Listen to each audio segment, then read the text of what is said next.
Hello everyone. Today we will be discussing about the self from sociological and cultural perspectives. Okay. So in the previous lesson we have discussed the philosophical perspectives of the self. Some of the philosophers argued about the self.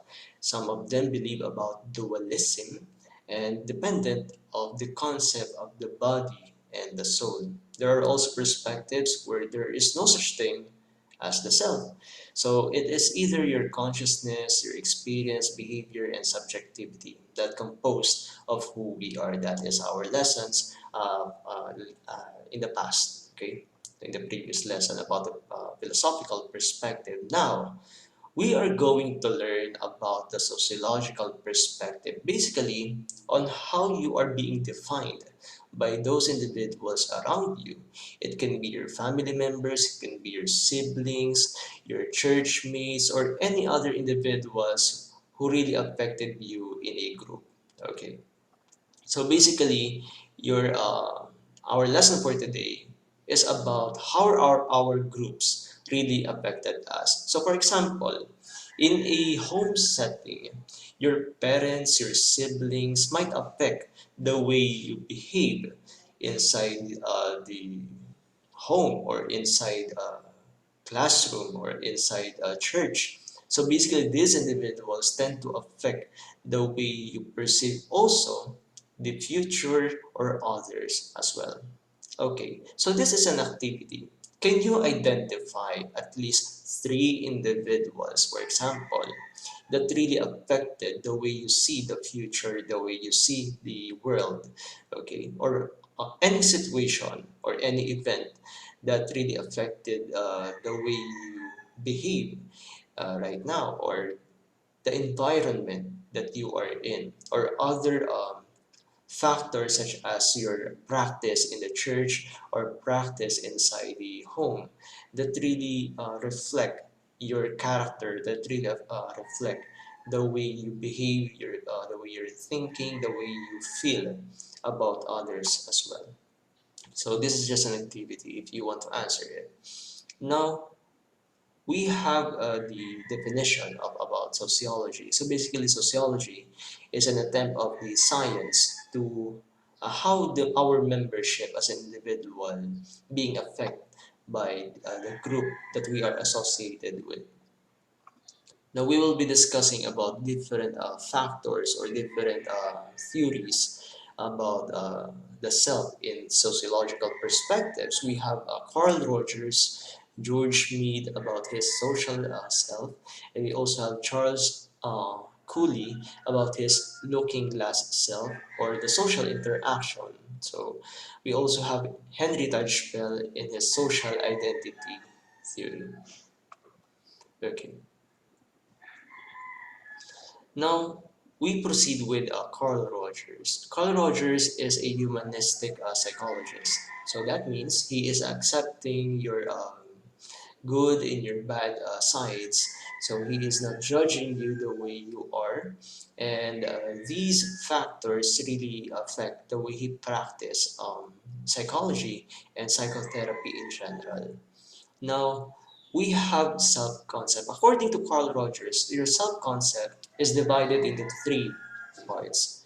So number one, we have self-image. Number two, your self-esteem. And number three is your ideal self.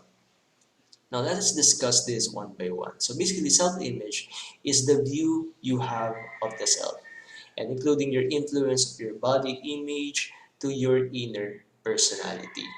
Compared to that, we have self-esteem. When we say self-esteem, it is a term commonly used with the term self-worth, or states how much you value yourself or place in the self. And we also have ideal self. When we say ideal self, it is your vision of who you wish to become or who you would like to be in the near future, consisting of your goals and ambitions in life. So let me ask you this. What are your dreams or what are your aspirations in life? Would you want to become a teacher? Would you want to become a lawyer? Some things like that. Okay. Now, the term self-concept refers how someone perceive or evaluate or think about yourself. So this term is about your perception about yourself. Okay, so self-concept is formed as we grow, so it is unique to all individual and varies over time. So your self-concept might be different when you were young, and your self-concept might be different when you became a dalaga or binata. So it varies over time depending on the changes of context in which we live our lives. So for example, when you were young, you live with your parents, you live with your siblings. So that was your self-concept that time. So the way you behave depends on the situations or those individuals around you. So their values, anything that they tend to influence you are really dependent on those people who you live with. So when you were in elementary, so your classmates, your teachers, the way they treat you might probably affect the way your self-concept has been formed. The same goes when you proceed with high school and college, or if you are working. So those individuals really affect the way you see yourself, so the way you form your self-concept. So it varies over time. So it is proven to be multi-dimensional. So when we say multi-dimensional, it may compose of your emotions, your intellect, the way you perceive your social entities or social groups, and other factors that shape us. Okay, so your self-concept may be either positive or negative. So this is the result of having a negative or positive self-constructs. So those individuals around you might treat you well, might treat you badly, but these are some of the influences. Okay, but your self-concept is basically built by your own perception. So there are things that you cannot control, and there are things that you can control, and one of them is your self-concept. So you can see yourself as a good or bad depending on how you see yourself. Okay, so it is not those individuals around you that really define who you are. So how does your self-concept develop? We have the existential and okay, we have the existential and the self-concept, or what we call these categorical self. Okay, let's discuss this one by one. When we say existential self, it is the thing that you are that made you unique. So this is about having a clear understanding that you are individual, separated from another. So there are different characteristics that could be distinguished or could be distinct and could be unique about you. Okay, at this stage, you understand your existence in this world is constant and consistent. Okay, so for example, an infant is aware that he is separated from his mother. So his first interaction with his mother, who provides him with food and other needs, gives him the idea that some distinct characteristics are unique to mothers and some distinct characteristics are unique to that baby. So this is simply because there are things that a mother can provide and can do that he cannot. So for example, that baby might need milk or might need food. So these things cannot be given by the baby itself or cannot be provided by the baby itself. So he needs the mother. So he has this perception, he has this idea that okay, that the mother can give me food. So over time, an infant becomes aware that his existence in the world is consistent as he continues to experience the same daily routine. Okay, so eventually, he gets to observe that some things change, but things also stay the same. So these things that stay the same help him better understand or identify his existence. For example, this is identifying your biological sex. If you are male, then might probably there are things or characteristics that are unique about you. So when you compare yourself with other individuals, your siblings, for example, or your playmates, you might identify that, okay, I have different characteristics compared to others. Okay, when we say categorical self, so this is about having a clear understanding that your existence in the world is shared with others. So basically, when you have a perception that it is a shared self, it is a categorical self. You learn to categorize people into group as you grow older, and as a result, you identify those traits, their personalities, okay, that make yourself more unique from them.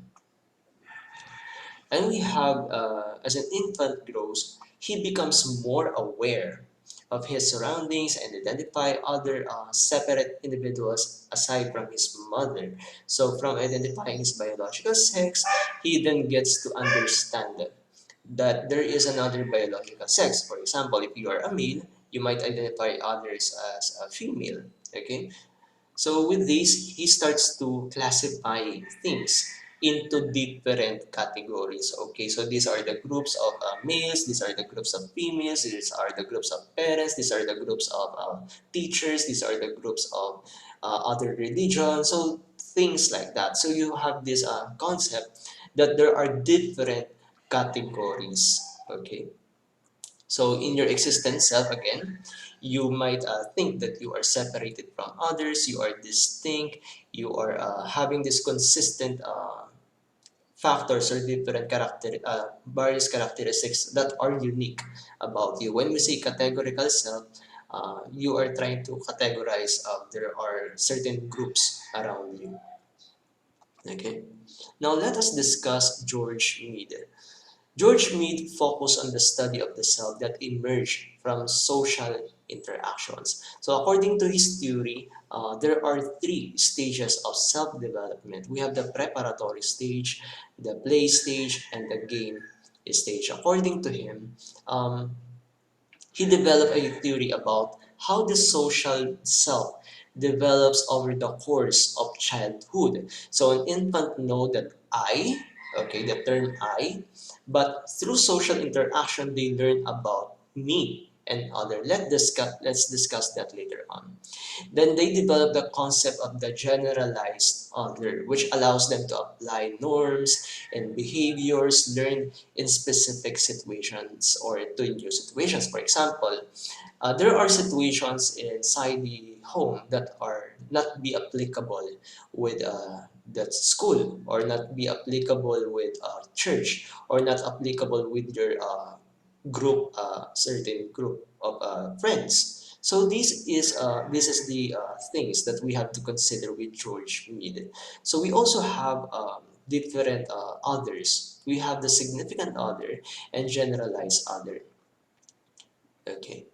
But first, let's discuss the stages that George Mead discussed. We have the preparatory stage. When we say preparatory stage, in this stage, a child gets to interact with others through imitation. So, did you remember when you were when you were a young child? So you try to imitate your mother, you try to imitate your father. What are their activities? What are their hobbies? You try to imitate them. So in this preparatory stage, you do things like that. So however, imitations are not real interactions, but they help the child to learn how to respond to others. Okay, so this is how the child tries to cope with the social interaction that he or she is in. So this stage helps the child to formulate communication abilities. Okay, in the play stage, okay, children learn self-development and interaction through pretend play. Role-playing activities help children understand how and why to do things. Okay, so in the game stage, in this stage, a child starts to experience understand and adhere to certain set of rules. So now there are rules that can be applied to certain situation. There are rules inside the home. There are rules inside the classroom. There are rules inside religious facilities. So there are different types of rules in game stage. Now the child is also exposed to idea of the existence and expectations of others. So for example, there are expectations coming from your parents, there are expectations coming from your teachers, there are expectations coming from the church that you're attending, and the possibility of having multiple roles. So you are having a role as a child inside your home. You have a role as a student inside the classroom. You have a role as a church member of the church, for example. Okay, so there are different roles that you are playing with different groups that you are attending. For example, you have a different role with your circle of friends. Okay, now the significant other, we know that everyone we come across has different perceptions, different beliefs about us, but not all of them are true, or not all of them really matter. So we only value how we are perceived by those individuals who are very important to us. So these are the characteristics of these significant others. Okay, so our significant others might probably our parents, our siblings, our friends. It can be our teachers. No, so we perceive them as those individuals who really have a very good impact about ourselves, or might probably might have a bad impact of ourselves. So we really value them. Okay, when we say generalize others, we live based on attitudes, beliefs, and behaviors of society. We act based on the society's expectations. Okay, so generally, generalize other is our society. Okay, as you can see in the diagram, it helps us to understand how the generalized honor society is a part of every individual. So our significant others, for example, family and friends, are part of our social group but have a special place in us. Okay, so now that we are done with George Mead, let us now proceed with Charles Cooley. Charles Cooley suggested that our self-image is an individual's belief of who is she or he, okay, is based on appearance, your abilities, your personality. So it answers the question, how do you see yourself? So this is what self-image is all about. So our evaluation of self-image depends on our social interaction according to Charles Cooley. So it is characterized by the following. So it can be imagined appearance, okay, to people around us, or it could be imagined evaluation of others of our behavior, or it could be our developed feelings and reactions coming from the imagined evaluations. Okay, so basically, Charles Cooley, his looking glass self, his concept created by this one and based on the perception of how others view us. Okay, so would you believe Charles Cooley, or would you believe Carl Rogers? Okay, so it depends upon you. So the goal of looking glass self, or this theory, simply is how you see yourself as you perceive by others. So okay, now let us proceed with Henry Tudgepel. Henry Tudgepel believed that we tend to evaluate ourselves and others based on the both of our personal and social identities. When we say personal identity, it is our unique characteristics. When we say social identity, it is one's sense of being based on their perceived belongingness to a group. So do you feel belong to your circle of friends? This could be your in-group. or do you feel accepted by your family members, then probably it can be your in group. Okay, so basically it is your perceived belongingness to a group. Or do you feel accepted by your classmates? Then probably this is your in group. And if you don't feel belong to them, then probably it is your out group.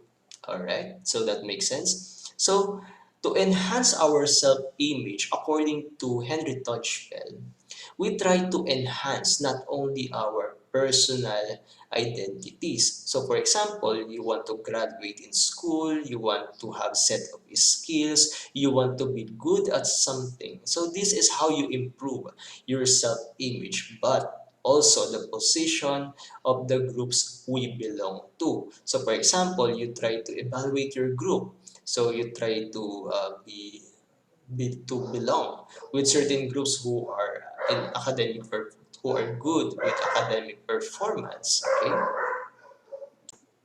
Okay, so there are different practices that we want to consider for us to improve our self-image. So we might also want to be associated with researchers, or we want to be associated with professionals aligned with our course, for example. Okay, so as a result, we build categories of people, okay, calling them and different from us. So we have now concept of them and us. So these categories are also called in group and out group, as we have discussed. Okay, so social identity theory states that in group will discriminate, or you will try to differ against out group to enhance your self image. For example, an in group is a group to which a person you identify as member of a group. So for example, your in group could be your certain group of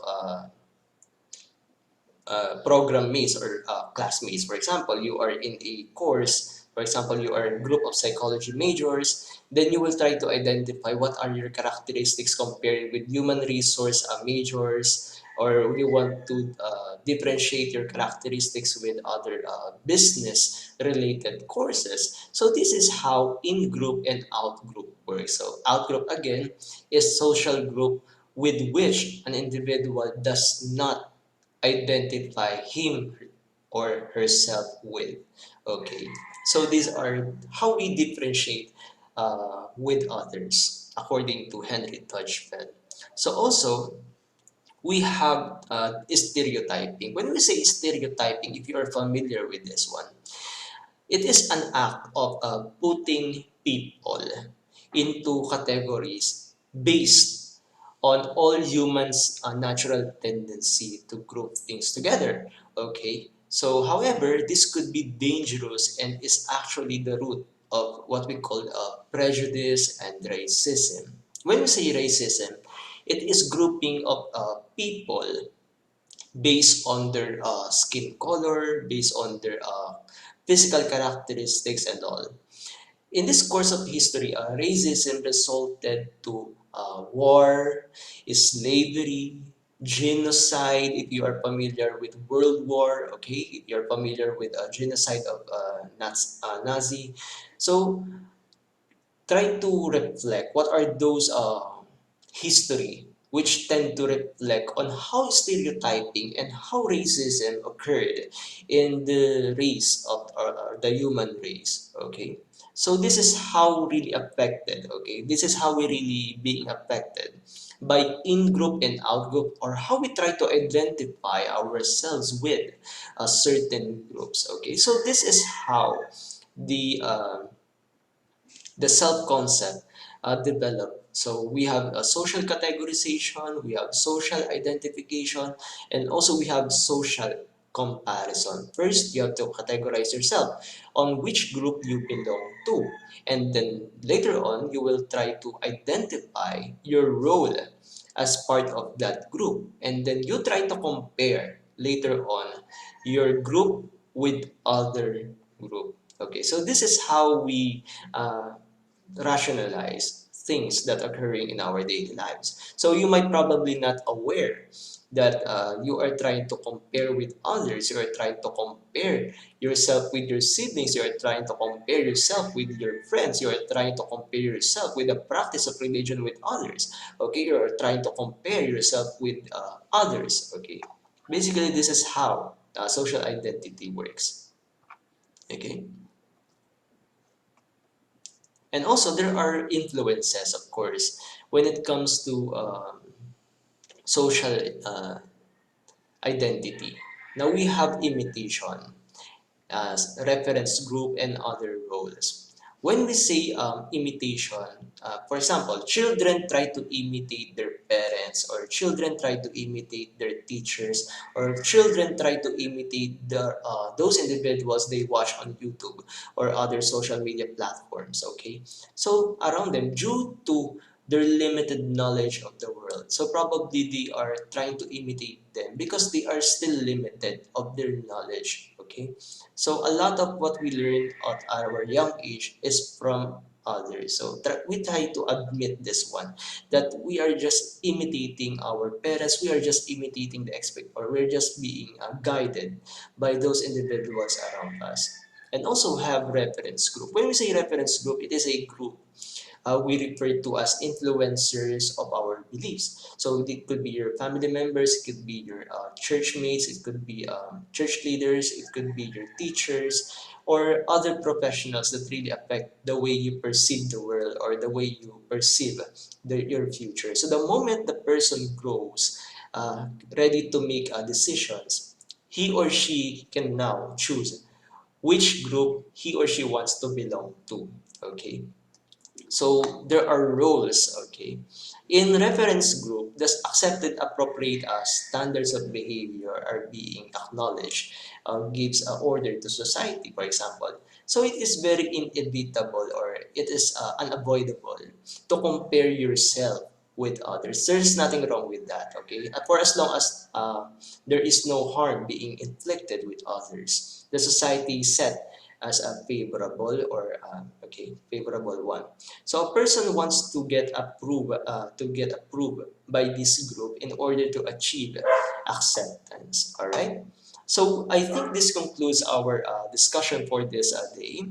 So I hope that you will be reflecting on how you categorize yourself with others, or how you try to identify what are your characteristics unique about you, or unique with other groups. And we try to reflect also what are these influences coming from our groups, and how we try to identify ourselves with this group and its impact with others as well. So try to reflect with the history of racism, prejudice, and stereotypes, how it affect the way we treat others. So we will learn more about understanding the self in the next video. Thank you so much for listening.